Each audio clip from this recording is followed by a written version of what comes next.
Welcome to SWAYAM NPTEL course on Food Microbiology for Safe and Sustainable Food Systems. In the last class, we have discussed the mechanism of microorganisms control in food, and in that we have discussed the thermal processing of food, and we have discussed blanching, pasteurization and appertization. And now in this class we will be discussing sterilization of food, and the concept which we will be covering in this class will be sterilization, method of sterilization, physical method, gaseous methods, liquid method, filtration method and canned foods. Now sterilization. Unlike pasteurized products, where the survival of heat resistant microorganisms is accepted, the aim of sterilization is the destruction of all bacteria including their spores. Heat treatment of such products must be severe enough to inactivate or kill the most heat resistant bacterial microorganisms, which are the spores of Bacillus and Clostridium. Food products filled in sealed containers are exposed to temperatures above 100 degrees Celsius in pressure cookers. Temperatures above 100 degrees Celsius, usually ranging from 110 to 121 degrees Celsius, depending on the type of product, must be reached inside the product. Products are kept for a defined period of time at temperature levels required for the sterilization, depending on type of product and size of container. If spores are not completely inactivated, vegetative microorganisms will grow from the spores as soon as conditions are favorable again. Favorable conditions will exist when the heat treatment is completed and the products are stored under ambient temperatures. The surviving microorganisms can either spoil preserved food or produce toxins which cause food poisoning. Amongst the two groups of spore producing microorganisms, Clostridium is more heat resistant than Bacillus. Temperatures of 110 degrees Celsius will kill most Bacillus spores within a short time.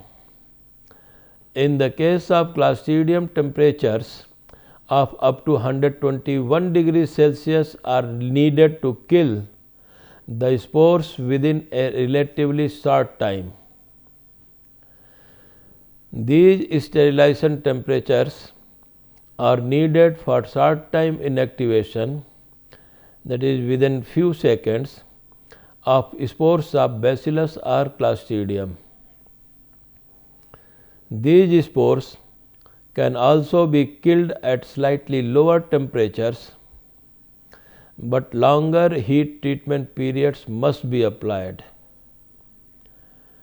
From the microbial point of view, it would be ideal to employ very intensive heat treatment, which would eliminate the risk of any surviving microorganisms.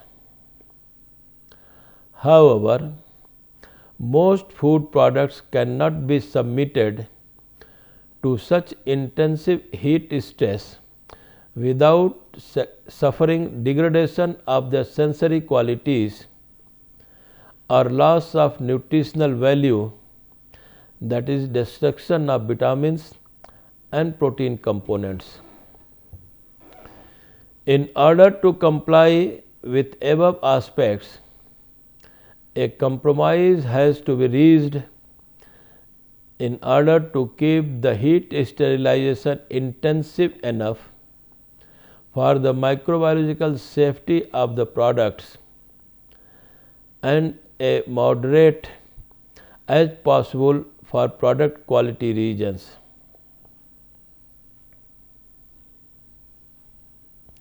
Commercial sterility implies less than absolute destruction of all microorganisms and spores, but any remaining would be incapable of growth in the food under existing conditions. Time temperature combination required to inactivate most heat pathogens, most heat resistant pathogens and spoilage organisms. Most heat resistant pathogen is Clostridium botulinum. Most heat resistant non-pathogenic spoilage microorganisms are Bacillus stereothermophilus and Clostridium thermosaccharolyticum. Severity of treatment can result in substantial changes to nutritive and sensory characteristics. Two typical forms of sterilized products are in-package sterilized, in which product is packed into containers and the container of product is then sterilized. For example, canning, some bottled products and retort pouches, etc. UST are aseptically processed products in which the product and the package is sterilized separately. Then the package is filled with the sterile product and sealed under specific conditions. For example, long life milk, Tetra Pak or Comb block fruit juices and soups, etc. This is the pictorial representation of in-package sterilization, where the food is packed in the package. This is the pictorial representation of in-package sterilization, where the food is packed in the container and then it is heated. At the same time, the temperature is also measured so that the required temperature is reached at the center of the food. This is the pictorial representation of aseptic packaging, where the product and the container are sterilized separately and they are filled in the container in aseptic conditions to get the aseptically packed products. The sterilization and pasteurization differences in a nutshell. The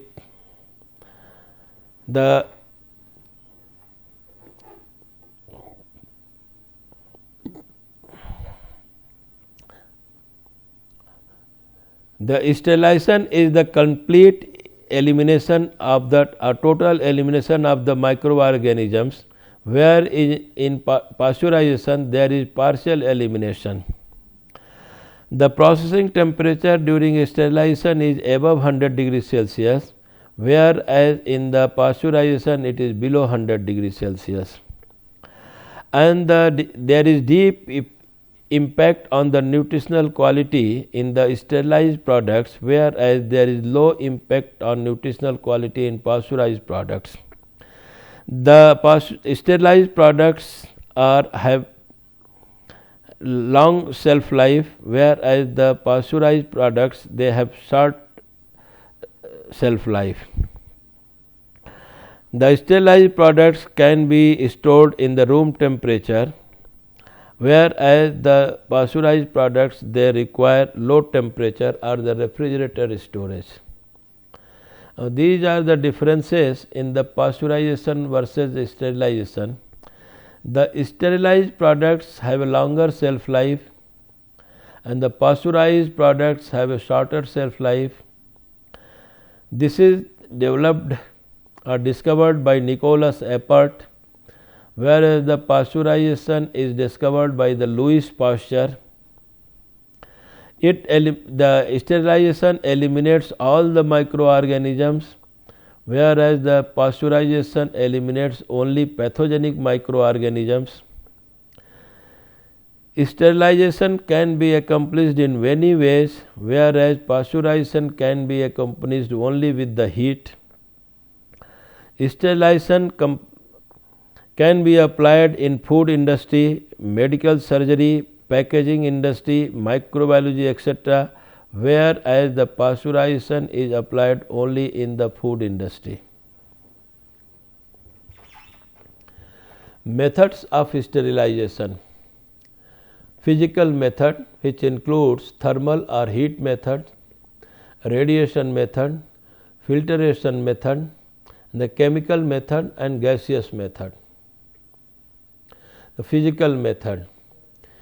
Heat sterilization is the most widely used and reliable method of sterilization, involving destruction of enzymes and other essential cell constituents.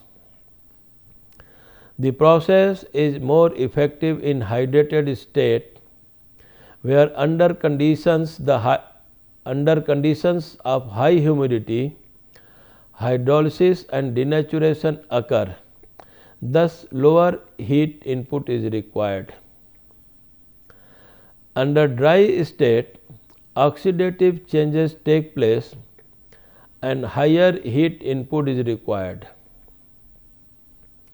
This method of sterilization can be applied only to the thermostable products, but it can be used for moisture sensitive materials, for which dry heat up to 160 to 180 degrees Celsius sterilization.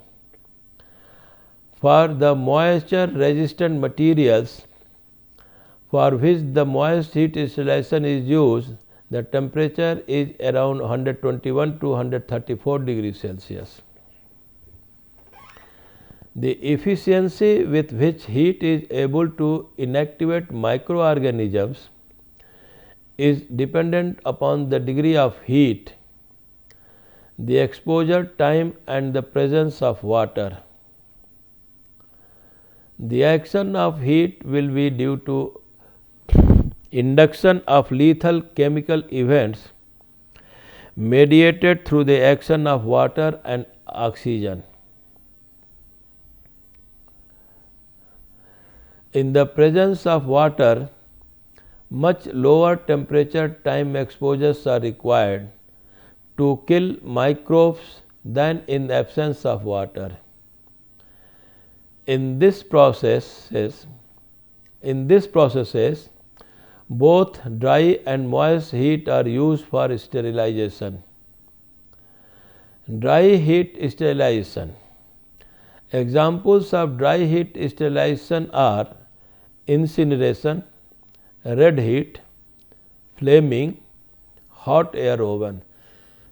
It employs higher temperatures in the range of 160 to 180 degrees Celsius and requires exposure time up to 2 hours, depending upon the temperature employed. The benefit of dry heat includes good penetrability and non-corrosive nature, which makes it applicable for sterilizing glasswares and metal surgical instruments.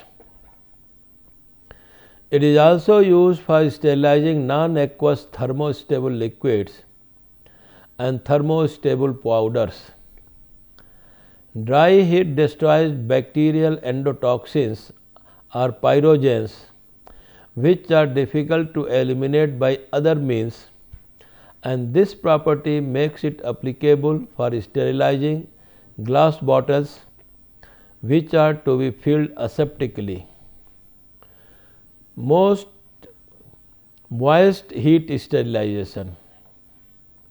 Moist heat may be used in 3 forms to achieve microbial inactivation: dry saturated steam, that is autoclaving, boiling water or steam at atmospheric pressure, and hot water below boiling point. Moist heat sterilization involves the use of steam in the range of 121 to 134 degrees Celsius.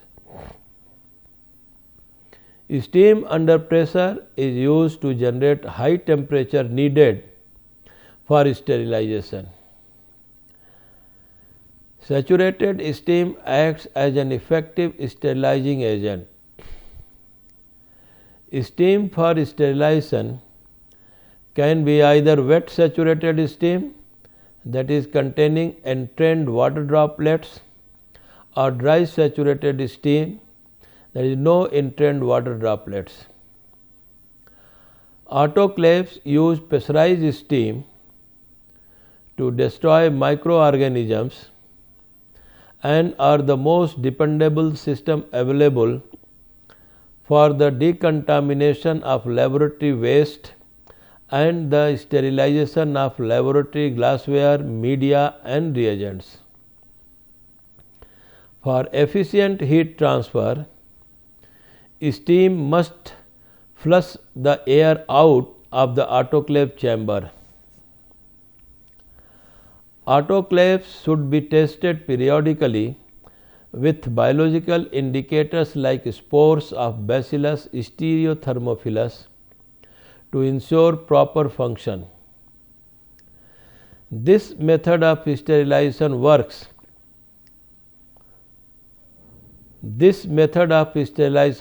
Well for many metal and glass items, but is not acceptable for rubber, plastics and equipment that would be damaged by high temperatures. Now, gaseous sterilization. The chemically reactive gases such as formaldehyde, methanol and ethylene oxide possess biocidal activity. Ethylene oxide is a colorless, odorless and flammable gas. The mechanism of antimicrobial action of the two gases is assumed to be through alkylation of sulfidyl amino, hydroxyl and carboxylic groups on proteins and amino groups of nucleic acids. The concentration ranges, that is weight of gas per unit chamber volume, are usually in range of 800 to 1200 milligram per liter for ethylene oxide and 15 to 100 milligram per liter for formaldehyde, with operating temperatures of 45 to 63 degrees Celsius and 70 to 75 degrees Celsius respectively. Both of these gases, being alkylating agents, are potentially mutagenic and carcinogenic. They also produce acute toxicity, including irritation of the skin, conjunctiva and nasal mucosa. Ethylene dioxide sterilizer.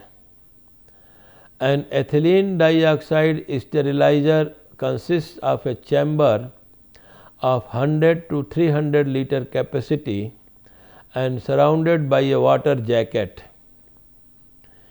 Air is removed from sterilizer by evacuation. Humidification and conditioning of the load is done by passing some subatmospheric pressure steam, then evacuation is done again and preheated vaporized ethylene oxide is passed. After treatment, the gases are evacuated either directly to the outside atmosphere or through a special exhaust system. Ethylene oxide gas has been used widely to process heat sensitive devices but the aeration times needed at the end of the cycle to eliminate the gas made this method slow. Low temperature steam formaldehyde, that is LTSF sterilizer. An LTSF sterilizer operates with subatmospheric pressure steam. At first, air is removed by evacuation and steam is admitted to the chamber. Now, liquid sterilization. Peracetic acid liquid sterilization.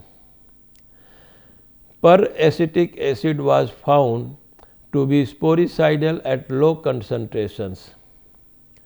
It was also found to be water soluble and left no residue after rinsing. It was also shown to have no harmful health or environmental effects. It disrupts bonds in proteins and enzymes and may also interfere with cell membrane transportation through the rupture of cell wall and may oxidize essential enzymes and impair vital biochemical pathways.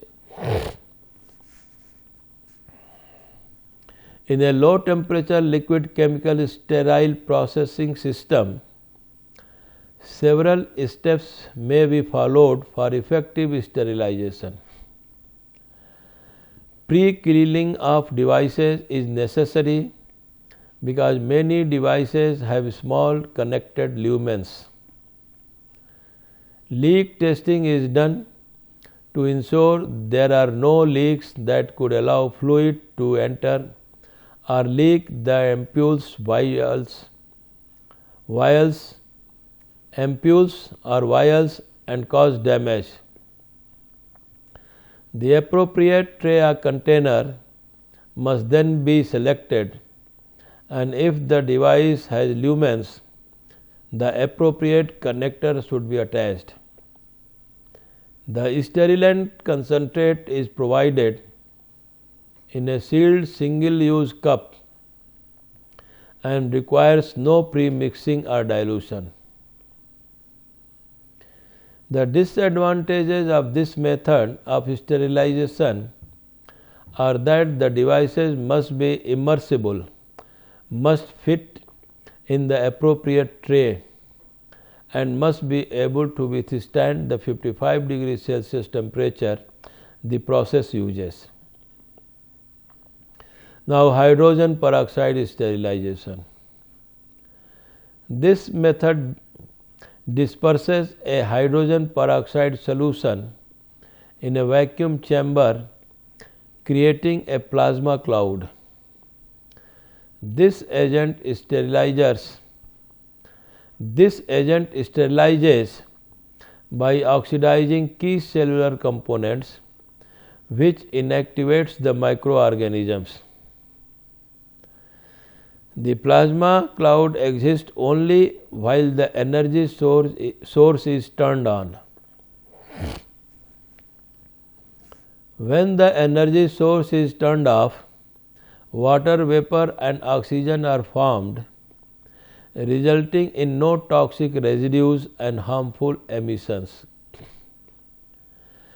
The temperature of this sterilization method is maintained in the 40 to 50 degrees Celsius range, which makes it particularly well suited for use with heat sensitive and moisture sensitive medical devices. The instruments are wrapped prior to sterilization that can either be stored or used immediately. There are 5 phases of the hydrogen peroxide processing cycle. A vacuum phase creates a vacuum in the chamber and the pressure drops to less than 1 pound per square inch. This phase lasts about 20 minutes.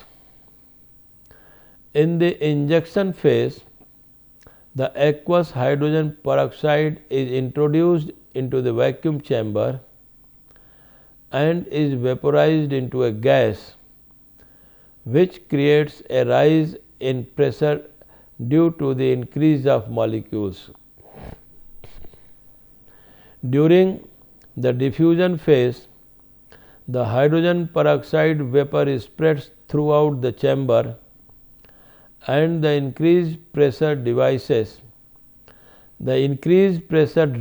the sterilant into the packs, exposing the instrument surfaces to the sterilant and killing the microorganisms.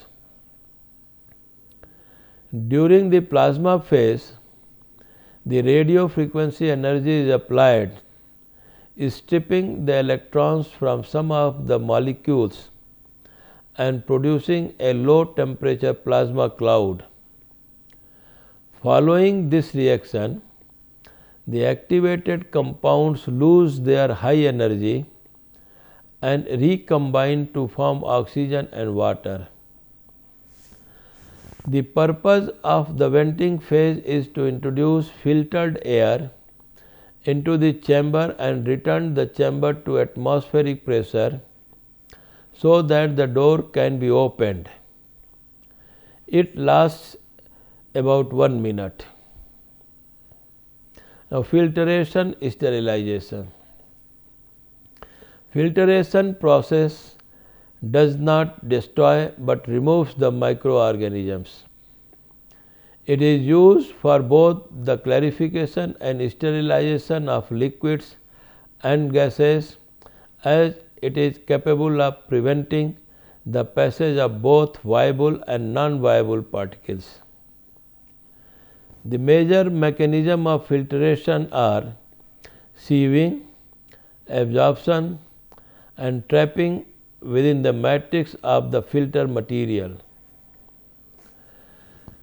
Sterilizing grade filters are used in the treatment of heat sensitive injections and ophthalmic solutions, biological products, and air and other gases for supply to aseptic areas. They are also used in industry. They are also used in industry as part of the venting systems or fermenters, centrifuges, autoclaves, and freeze dryers. Membrane filters are used for sterility testing. Application of filtration for sterilization of gases. High efficiency particulate air, that is HEPA filters, can remove up to 99.97% of particles of more than 0.3 micrometer diameter. Air is first passed through pre-filters to remove large particles and then passed through HEPA filters. The performance of HEPA filter is monitored by pressure differential and air flow rate measurements.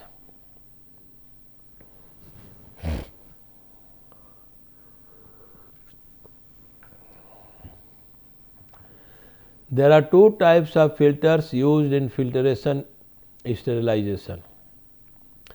Depth filters consist of fibrous or granular materials so packed as to form twisted channels of minute dimensions. They are made of diatomaceous earth. Unglazed porcelain filter, sintered glass or asbestos. Membrane filters. These are porous membrane about 0.1 millimeter thick, made of cellulose nitrate, cellulose acetate, polycarbonate, and polyvinylidene fluoride or some other synthetic material. The membranes are supported on a frame and held in special holders. Fluids are made to transverse membranes by positive or negative pressure or by centrifugation. Application of filtration for sterilization of liquids. Membrane filters of 0.22 micrometer nominal pore diameter are generally used, but sintered filters are used for corrosive liquids, viscous fluids and organic solvents. The factors which affects the performance of filter is the titer reduction value, which is the ratio of the number of organisms challenging the filter under definite conditions to the number of organisms penetrating it. The other factors are the depth of membrane, its charge and the tortuosity of the channels. Now, canned foods. Canned foods are processed so that they are self-stable. They should be commercially sterile. That means, if any microbes survive the processing, they should not be capable of growing and therefore spoiling the contents under the normal storage conditions of the can. Most canned foods are sterile, that is, there are no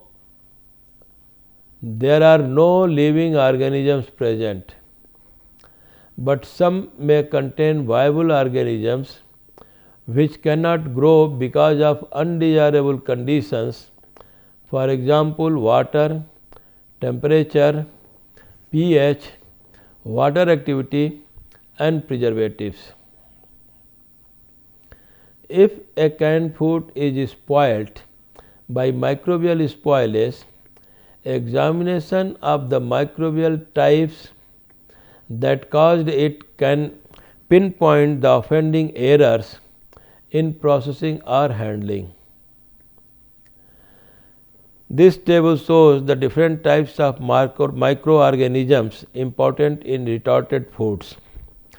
Like thermophilic spore formers type of microorganisms, and the most important species is Bacillus stereothermophilus, which are the highest heat resistant, produce acid, do not produce gas, found in sugar and salt and spices, and in the thermophilic anaerobes, that includes the Clostridium thermosaccharolyticum, Clostridium thermosaccharolyticum, and the description of this is high heat resistance, produce acid and gas, especially carbon dioxide, and the sulfide types of microorganisms like D-sulfoto maculum nigrificans, D-sulfoto maculum nigrificans. These are high heat resistance and produce H2S. In the mesophilic type spore formers, the main example is the Clostridium sporogenes and Clostridium botulinum. They produce gas, especially carbon dioxide, and sometimes hydrogen gas is also produced. They are moderate heat resistant. The Bacillus species like Bacillus polymixa, Bacillus macerans, etc., they are also comes under the group of mesophilic spore formers. They are moderate to low heat resistant and some may grow in acid foods. The another types of microorganisms is non-spore forming microbes. There are many microorganisms in this type and they occur only in grossly under processed or leaking caps. Can be almost any microbe depending on acidity of the product, or may not be produce gas. Usually in mixed population they are found. Sterilization process and equipment. The sterilization process in the canned product can be subdivided into three phases. By means of a heating medium, that is water or steam, the product temperature is increased from ambient to the required sterilization temperature, that makes phase 1, that is the heating phase. This temperature is maintained for a defined time, that is the holding phase, and it is phase 2. In phase 3, that is cooling phase, the temperature in the can is decreased by introduction of cold water into the autoclave. This is a typical canning process shows here, where the product raw material is stored or received at the receiver site, then it is sent for the storage and it is stored. After storage, again it comes for the processing, where it is cutting and gutting is done, where the other byproducts are removed, subproducts are removed, and the whole place is subjected to steaming. Steaming up to 165 degrees Celsius, and after steaming the fillets and other parts are removed, only flesh, and that flesh is either fillets are vacuum packed for other canneries, or it can be canned, filled in the can, then sauces are added, and then it is sealed, and after sealing it is retorted, that is sterilization is done. After sterilization it is cooled and packed for transportation, and ultimately it reaches to the consumer through retail sale.